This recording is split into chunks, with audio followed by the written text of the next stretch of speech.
Welcome to our Supo cooking YouTube च्यानलमा आज हामी सुसी बनाउँदैछौँ। यी सबै सामग्रीहरूबाट एकदमै सजिलो वेबाट सुसी बनाउन सुरु गरौँ है त। अब सुसी बनाउनको लागि मैले सम्पूर्ण सामग्रीहरू रेडी गरिसकेँ।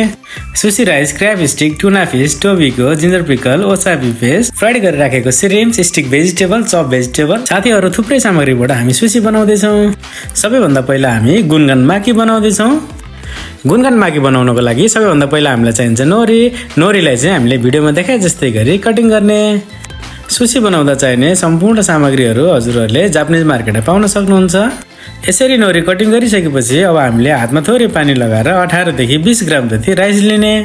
यसरी राइस रेडी गर्दा धेरै दबाएर अथवा मिचेर गर्यो भने राइसको टेक्सचर पनि बिग्रिन्छ र टेस्ट पनि बिग्रिन्छ।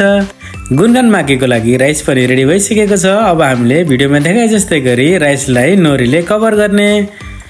यसरी राइसलाई नोरीले राम्रोसँग कभर गरिसकेपछि यसमा हजुरहरूले फिलिङ गर्नुपर्ने हुन्छ। फिलिङको लागि हजुरहरूले डिफ्रेन्ट भेराइटिजहरू युज गर्न सक्नुहुन्छ। मैले चाहिँ क्र्याब स्टिकलाई चप गरेर स्पाइसी मायासँग राम्रोसँग मिक्स गरेर यसलाई फिलिङ गर्दैछु। यो सँगसँगै मैले भेजिटेबल गुनगन माकी र तोबीको गुनगन माकी पनि बनाउँदैछु। भेजिटेबल गुनगन माकी र तोबीको गुनगन माकीको लागि अब हामीले सेम अघिकै प्रोसेसबाट नोरीलाई कटिङ गरेर राइस हातमा लिएर त्यसमा हामीले फिलिङ मात्र चेन्ज गर्दैछौँ।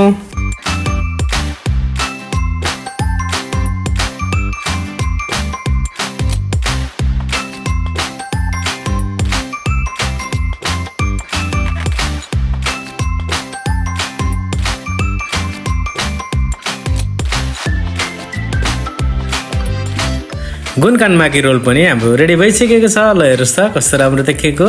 अब हामी होसोमाकी बनाउँदैछौँ। होसोमाकी बनाउनको लागि हामीलाई सुसी म्याट चाहिन्छ। यसलाई सुसी म्याट अथवा ब्याम्बो म्याट पनि भनिन्छ। होसोमाकी बनाउँदा हामीले हाफ नोरी युज गरिन्छ। नोरी कटिङ गर्दा यदि फ्रेस छ भने हातले भाँचिन्छ। यदि नोरी स्वागी भइसकेको छ भने यसलाई हामीले नाइफको सहायताले कटिङ गर्नुपर्दछ। नोरी काटिसकेपछि हामीले याद गर्नुपर्ने कुरा नोरीमा जहिले पनि चिल्लो र खस्रो भाग हुन्छ। हामीले चिल्लोपट्टिको भागलाई तल राख्ने र खस्रोपट्टिको भागमाथि राइस राख्ने। अब हातमा थोरै पानी लगाएर हामीले 80 ग्राम जति राइस आफ्नो हातमा लिएर भिडियोमा देखाए जस्तै गरी सबैतिर फैलाएर लगाउने।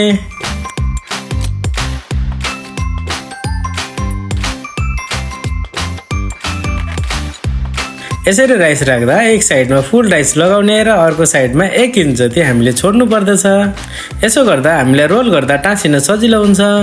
होसोमाकी भन्ने बित्तिकै हामीले जहिले पनि सिङ्गल फिलिङ भन्ने बुझ्नु पर्दछ, जसको लागि मैले क्रन्ची फ्राइड चिकन राख्दैछु। हजुरहरूले आफ्नो टेस्ट अनुसारको फिलिङ राख्न सक्नुहुन्छ। अब हामी रोल गर्ने प्रोसेसतिर लागौँ। सुसीलाई रोल गर्दा हामीले एकैचोटि कभर हुने गरी रोल गर्नु हुँदैन। भिडियोमा देखाए जस्तै गरी थोरै थोरै गरेर रोल गर्नुपर्दछ। ल हेर्नुहोस् त कति सजिलै होसोमाकी रोल पनि भइसकेको छ। अब यसलाई हामीले कटिङ गर्ने प्रोसेसतिर लागौँ। सुसी रोल कटिङ गर्दा सबै पिसेसहरू बराबर हुने गरी कटिङ गर्नुपर्दछ। सबैभन्दा पहिला नाइफमा थोरै पानी लगाएर हामीले एकदमै 20 भागबाट कटिङ गर्ने। त्यस्तै भिडियोमा देखाए जस्तै गरी सबै भाग बराबर हुने गरी हामीले कटिङ गर्ने।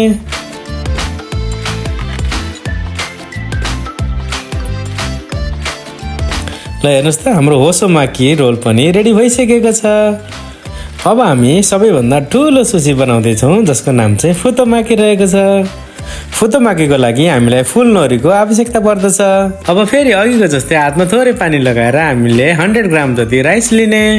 त्यसपछि होसोमाकीको जस्तै राइसलाई सबै नोरीमा लगाउने।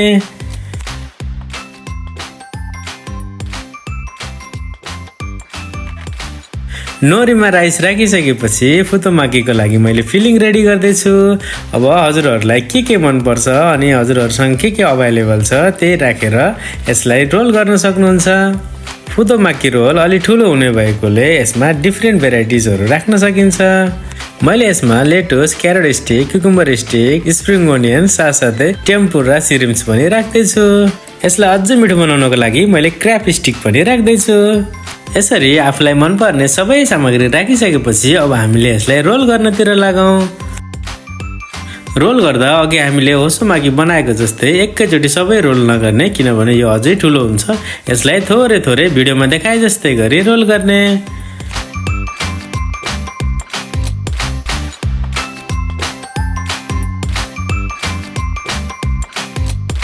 ल हेर्नुहोस् त कति सजिलै कति छिटो हाम्रो होसोमाकी रोल पनि रेडी भइसकेको छ। अब यसलाई हामीले कटिङ गर्नुतिर लागौँ। फुटोमाकी रोल ठुलो हुने भएकोले सानो पिसेसमा कटिङ गर्दा फुट्ने हुनाले हामीले यसलाई 6 पिस मात्र बनाउँछौँ।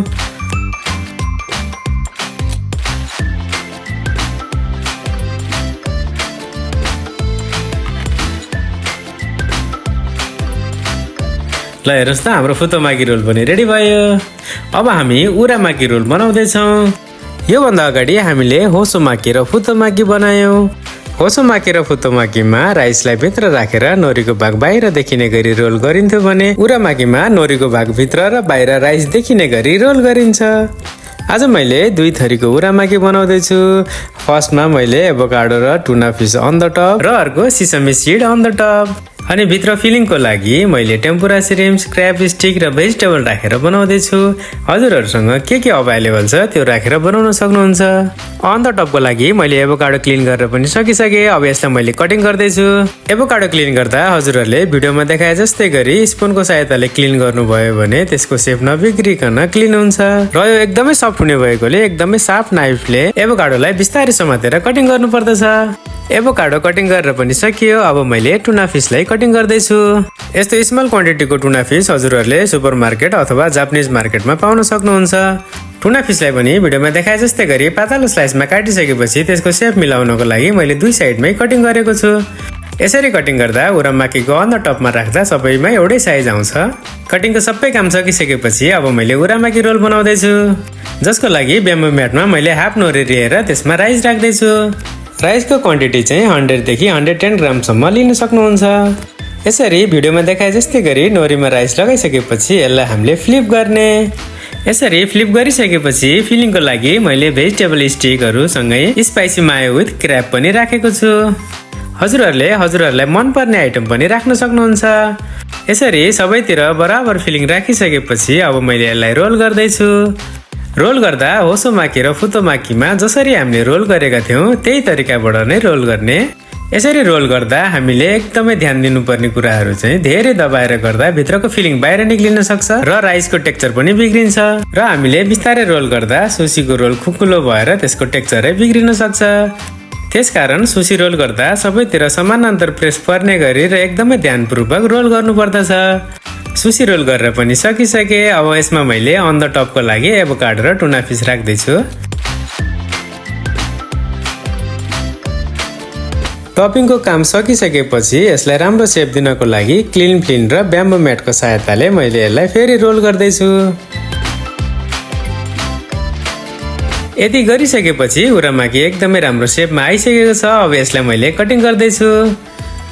सुसी कटिङ गर्दा सबै साइज एकै नासको हुने गरी कटिङ गर्नुपर्दछ, चाहे हजुरहरूले 6 वटा बनाउनुहोस् अथवा 8 वटा बनाउनुहोस्। उरामाकी अन द टप एभोकाडो र टुना फिस पनि सकियो। अब मैले सिसमी सीडवाला बनाउँदैछु। यसको लागि पनि सबै प्रोसेस अघि हामीले बनाएको जस्तो नै हुन्छ, जस यसमा फिलिङ र अन द टप मात्र डिफ्रेन्ट हुन्छ।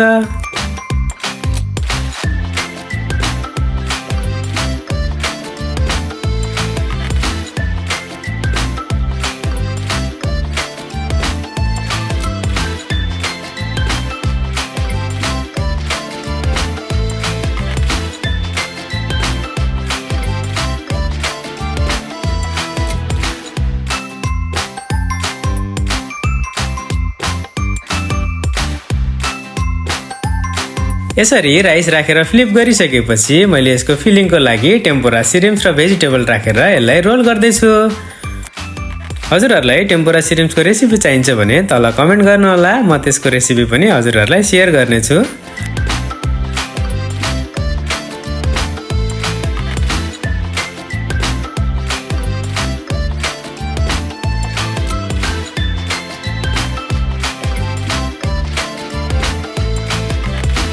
रोल गरेर सकिसकेपछि अब मैले यसलाई सिसमी सीडमा डिप गराउँदैछु।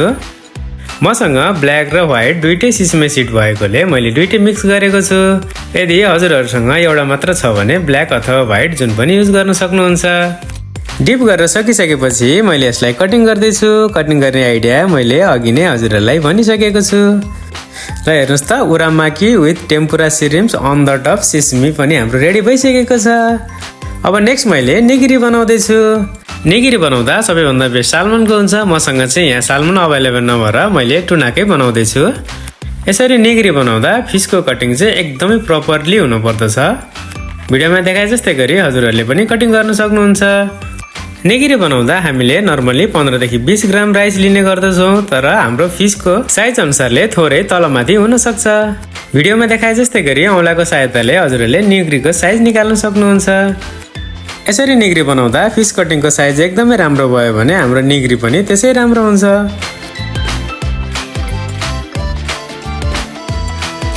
ल हेर्नुहोस् त, कुरै कुरामा निगिरी पनि रेडी भइसक्यो।